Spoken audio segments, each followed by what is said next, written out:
Can you imagine being forced to step on your own faith or face torture? This was reality for Christians in Japan. In the 1600s, Christianity was spreading across Japan, but soon the government saw it as a threat. Christians were hunted, tortured, and executed. Thousands of Japanese believers faced horrific punishments for refusing to give up their faith. From brutal crucifixions to drownings and burnings, their persecution was relentless. But what if I told you, some found incredible ways to survive? Some escaped the unthinkable, living in secret, hiding their faith in plain sight. How did they endure such unimaginable suffering? Let's dive into their stories. The Christian faith first arrived in Japan in the mid-16th century, brought by missionaries like Francis Xavier. Initially, it spread rapidly, and at its peak, there were nearly 500,000 Japanese Christians. But the ruling Tokugawa Shogunate saw Christianity as a dangerous influence, threatening both political power and Japan's cultural identity. In the early 1600s, the persecution began in full force. Christians were ordered to renounce their faith or face death. One of the most infamous methods used was the fumi-e test, where suspected Christians were forced to step on images of Christ or the Virgin Mary.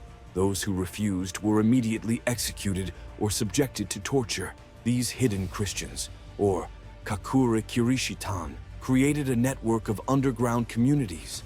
They disguised their prayers and religious symbols as part of everyday Japanese culture, often blending Christian elements with local beliefs. For centuries, these communities kept their faith alive, even though they had to worship in silence. One particularly poignant story is that of the Shimabara Rebellion in 1637.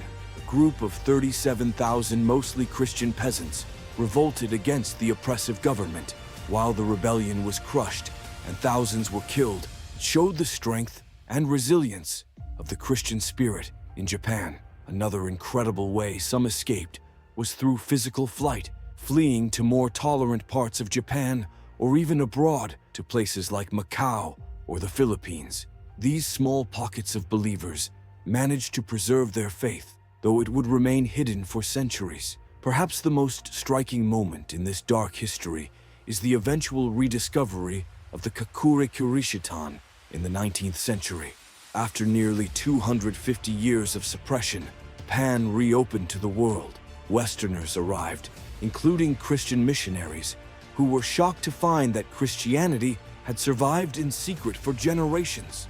These hidden Christians emerged from the shadows, still carrying the remnants of their faith, prayers passed down orally, and religious rituals hidden in everyday customs. The persecution of Christians in Japan was one of the darkest moments in history.